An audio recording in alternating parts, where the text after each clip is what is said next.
Hello student, कैसे आप लोग। उम्मीद करता हूँ सभी अच्छे से होंगे। तो जैसा कि आप सभी को पता होगा कि क्लास 11th बायोलॉजी का चैप्टर 2 हमने कंप्लीट कर लिया है। तो आज हम उसके एमसीक्यू क्वेश्चन करेंगे। ठीक है, अगर आपने क्लास 11th बायोलॉजी का चैप्टर 1 और 2 नहीं देखे हैं तो पहले आप उसे देख लीजिए। तो चलिए शुरू करते हैं।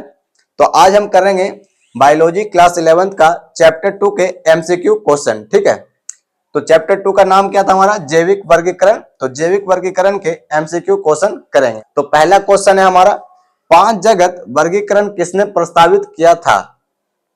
5 जगत वर्गीकरण किसने प्रस्तावित किया था। तो इसके ऑप्शन है हमारे पास लिनियस, आर्स्तु, आरएच व्हिटेकर और डार्विन। तो इन चारों में से 5 जगत वर्गीकरण किसने प्रस्तावित किया था। तो सभी कमेंट बॉक्स में अपना आंसर बताएं फटाफट। तो इसका सही आंसर क्या होगा, आरएच व्हिटेकर। तो आरएच व्हिटेकर ने 5 जगत वर्गीकरण को प्रस्तावित किया था। तो इसका सही आंसर होगा आरएच व्हिटेकर। ठीक है, option C is the right answer. ठीक है, ऑप्शन सी इसका राइट आंसर होगा।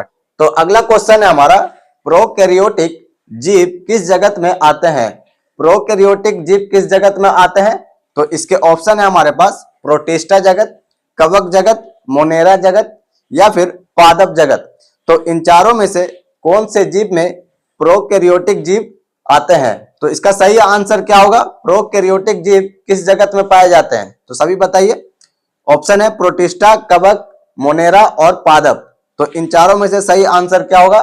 तो इसका सही आंसर होगा ऑप्शन सी। ऑप्शन सी इसका सही आंसर होगा, मोनेरा जगत में पाए जाते हैं। ठीक है, तो अगला क्वेश्चन है हमारा, साइनोबैक्टीरिया को किस नाम से भी जाना जाता है। साइनोबैक्टीरिया को किस नाम से भी जाना जाता है। ठीक है, पहला तो साइनोबैक्टीरिया हो गया, और इसे किस नाम से जाना जाता है।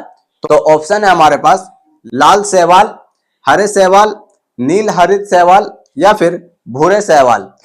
तो इन चारों में से सही आंसर क्या होगा, सभी कमेंट बॉक्स में बताइए। तो साइनोबैक्टीरिया को और किस नाम से जाना जाता है। तो आप सभी बताइए फटाफट, सही आंसर क्या होगा इसमें से। तो इसका सही आंसर होगा, साइनोबैक्टीरिया को किस नाम से भी जाना जाता है। तो साइनोबैक्टीरिया को नील हरित शैवाल, नील हरित शैवाल इस नाम से भी जाना जाता है। ठीक है, साइनोबैक्टीरिया को किस नाम से जाना जाता है। तो नील हरित शैवाल के नाम से भी जाना जाता है। ठीक है, ऑप्शन सी जो है वो हमारा राइट होगा। तो साइनोबैक्टीरिया को किस नाम से जाना जाता है। तो नील हरित शैवाल के नाम से भी जाना जाता है। ठीक है, तो अगला क्वेश्चन है, कवक की कोशिका भित्ति किससे बनी होती है। कवक की कोशिका भित्ति किससे बनी होती है। अगला क्वेश्चन है हमारा, कवक की कोशिका भित्ति किससे बनी होती है। कवक की कोशिका भित्ति किससे बनी होती है। तो मैंने पिछले क्लास में पूरे डिटेल में पढ़ा रखा है। तो अगर आप उसे नहीं देखें तो पहले आप उसे देख लीजिए, तो आपको ये चीजें समझने में आसानी होगी। ठीक है, तो प्रीवियस क्लास पहले आप देखिए, फिर उसके बाद आप एमसीक्यू पे आइए। तो कवक की कोशिका भित्ति किससे बनी होती है।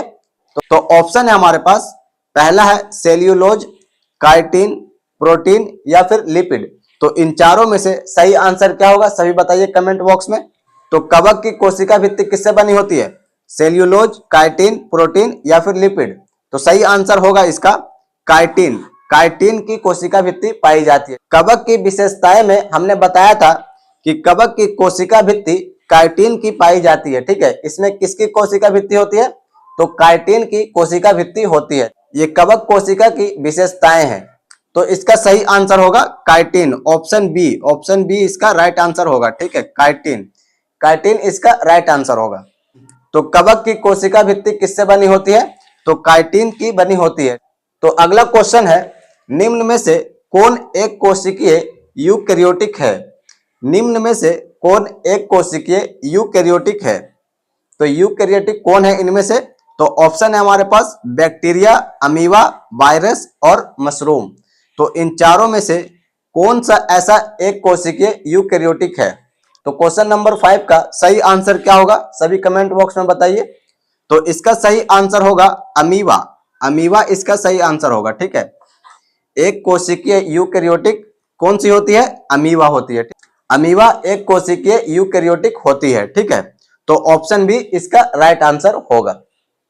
अगला क्वेश्चन है, वायरस को किस रूप में जाना जाता है। तो वायरस को किस रूप में जाना जाता है। तो इसके ऑप्शन है केवल जीवित, केवल निर्जीव, या फिर पादप, या फिर जीवित और निर्जीव के बीच की कड़ी। तो क्वेश्चन नंबर 6 का सही आंसर क्या होगा सभी कमेंट बॉक्स में बताइए। तो वायरस को किस रूप में जाना जाता है? तो वायरस को किस रूप में जाना जाता है?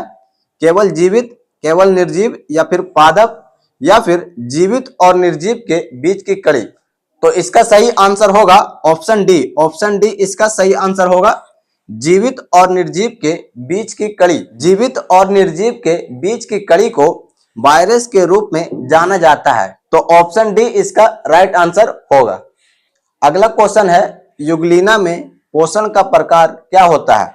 युग्लिना में पोषण का प्रकार क्या होता है? युग्लिना अपने पोषण कैसे करते हैं? तो युग्लिना में पोषण का क्या प्रकार होता है? तो इसके ऑप्शन है, केवल स्वयंपोषी, केवल परपोषी, या फिर मिश्रित, या फिर सेप्रोफाइट। इन चारों में से सही आंसर क्या होगा सभी बताइए। तो क्वेश्चन नंबर 7 का सही आंसर क्या होगा सभी कमेंट बॉक्स में बताइए। तो सही आंसर इसका क्या होगा, युग्लिना में पोषण का प्रकार क्या होता है? तो युग्लिना में पोषण का प्रकार होता है मिश्रित। मिश्रित होता है, ठीक। तो युग्लिना में मिश्रित प्रकार का पोषण होता है। अगला क्वेश्चन है, माइकोप्लाज्मा की मुख्य विशेषता क्या है? माइकोप्लाज्मा की मुख्य विशेषता क्या है? तो ऑप्शन है हमारे पास, कोशिका भित्ति उपस्थित, कोशिका भित्ति अनुपस्थित, या फिर बहुकोशिकीय, या फिर प्रकाश संश्लेषी। तो इन चारों में से सही आंसर क्या है? तो क्वेश्चन नंबर 8 का सही आंसर क्या होगा सभी कमेंट बॉक्स में बताइए। तो इसका सही आंसर होगा ऑप्शन बी। ऑप्शन बी इसका सही आंसर होगा, अनुपस्थित। कोशिका भित्ति अनुपस्थित। माइकोप्लाज्मा की मुख्य विशेषता होती है कि इसमें कोशिका भित्ति नहीं होती, ठीक है। तो माइकोप्लाज्मा में कोशिका भित्ति नहीं पाई जाती, ठीक है। तो ऑप्शन बी इसका सही आंसर होगा, कोशिका भित्ति अनुपस्थित, ठीक है। तो option B is the right answer. तो अगला क्वेश्चन है, डायटमस किस जगत से संबंधित है? तो डायटमस किस जगत से संबंधित है?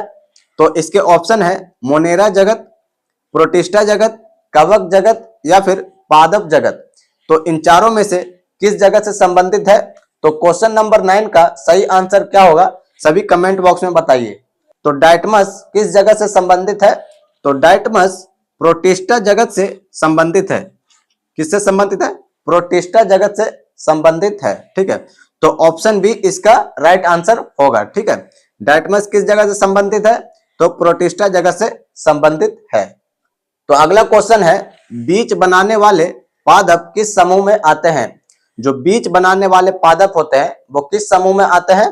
तो ऑप्शन है हमारे पास, ब्रायोफाइटा, टेरिडोफाइटा, जिम्नोस्पर्म, या फिर शैवाल। तो क्वेश्चन नंबर 10 का सही आंसर क्या होगा सभी कमेंट बॉक्स में बताइए। तो बीज बनाने वाले पादप किस समूह में आते हैं? तो इसका सही आंसर होगा जिम्नोस्पर्म। जिम्नोस्पर्म, ठीक है। तो इसमें आप याद रखिएगा स्पर्म, ठीक है। स्पर्म क्या बनाता है? बीज बनाता है, ठीक है। स्पर्म से क्या बनता है? बीज बनता है, ठीक है। तो जिम्नोस्पर्म, तो बीज बनाने वाले पादप किस समूह में आएंगे? तो जिम्नोस्पर्म में आएंगे। तो ऑप्शन सी हमारा राइट आंसर होगा, ठीक है। ऑप्शन सी क्या होगा? हमारा राइट आंसर होगा, ठीक। तो ये था क्लास 11th बायोलॉजी का चैप्टर 2 के कुछ एमसीक्यू क्वेश्चन। तो अगली क्लास में हम इसके प्रीवियस ईयर क्वेश्चन को समझेंगे, ठीक है। तो अगर आपने पिछली क्लास नहीं देखा है तो पहले आप उसे देख लीजिए। मैं इस वीडियो के डिस्क्रिप्शन में उसका लिंक डाल दूंगा, तो आप वहां से भी देख सकते हैं, नहीं तो आपके हमारे चैनल के प्लेलिस्ट में आपको देखने को मिल जाएगा, ठीक है। तो पहले आप उसे देखिए, फिर आपको ये चीजें समझने में आसानी होगी, ठीक है। तो चलिए मिलते हैं फिर अगले क्लास में।